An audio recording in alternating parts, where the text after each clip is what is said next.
let me preface this initially by saying my skill trees are a little messed up. You always make mistakes in the very beginning of this build, which is what this is. But I realized later, like, okay, I should have gone Executioner in the skill tree and got rid of the bleed duration in it, because, like, the bleed doesn't really help me at all, except to just increase the damage of the next Impale, and they already inflict bleed, so, yeah, I'm gonna do that next time. Get Executioner, so I have even more damage that way. And this build's very wonky just right now because of the levels on my gear, and I don't have the patience or time right now to keep up with this gear's level, so it's just going to sit in the back. I figured while I'm close to the level of it currently, and I just got all of the pieces for it, I should just try it out. But if you see, like, my pants are like level 59, and that's where a Sharpened Spike is, which is the most of my damage I'm going to learn. So I turned the tier down 1, just because I'm still using maxed out weapons, and my gear with Gravity Leap's damage is maxed out, but then the one with Impale's damage is like 4 levels below all of that. So I'm like, okay, let's just turn the tier, let's use this gear and then let's turn the tier down, because it's all kind of a little all over the place right now. Also, because my average gear level is another click down, which also affects my anomaly power too, so my anomaly power is slightly less too than it usually is. But my clear time here is about a minute less than my Marshall dude on his tier with just maxed out gear.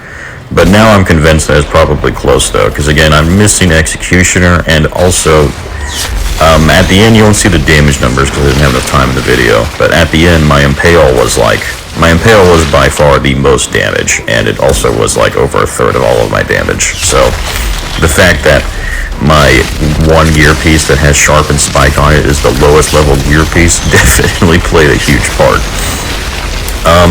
And also, like, this, my 15th mod, the last mod I like to get on this dude is just the tier 1 mod that adds another Impale, so I'd have 4 instead of 3. And also just because I realized that would help with the rotations, because that would further decrease the cooldowns constantly of Grav Leap, or the damage rather, I think, of Grav Leap. Either way, like, it would kind of help with all of the rotations.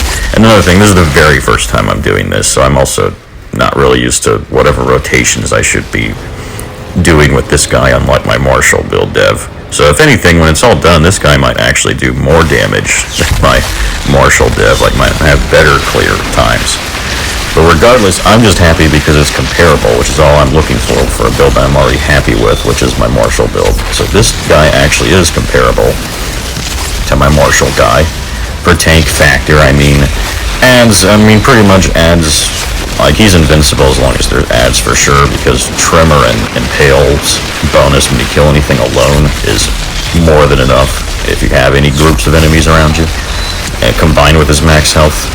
But yeah, for single targeting, like, Impale's damage and Grav Leap's damage still heals him a little off the skill leech, and then I, of course, have my weapon leech pistols for, the oh crap moments, probably like bosses or anything like that, and then he'd be fine with all his max health on him.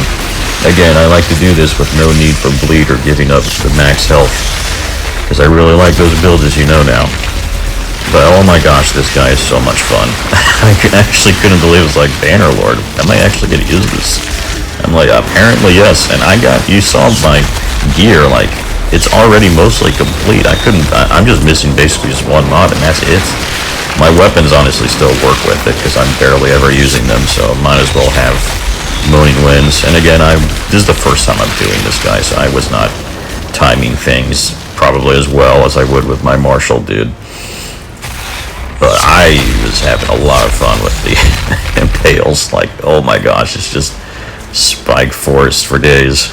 So I'll stop talking now. Just wanted to give you an update on how this build runs, and you can just go back and pause the video and see exactly what I'm using. I just got pretty much God rolls on the Bannerlord stuff, so I've been saving it because I'm like, I should use this at some point, because that actually, when I got those apocalyptic pants you saw that have 2 of the Impale perks and max health skill leech cooldown, when I saw those, I'm like, oh crap, I should keep those, because those are literally perfect purple plants for my max health, my similar, like, max health Bannerlord set I'm gonna try out. I'm sure these devs, as usual, intended you to use mostly anomaly power pieces and purples with this dude, but I'm like, heck no, I'm using max health, and as usual, the damage is still decent by just having the despair debuff. When I saw one with double jump on, it's like, oh heck, we're using gravity. And then in my pack street saw we actually using the energy transmission middle route, because I'm like, yeah, it kind of works with it. All the damage that just increases your damage by a set amount is the key to still doing decent damage on this guy without needing anomaly power.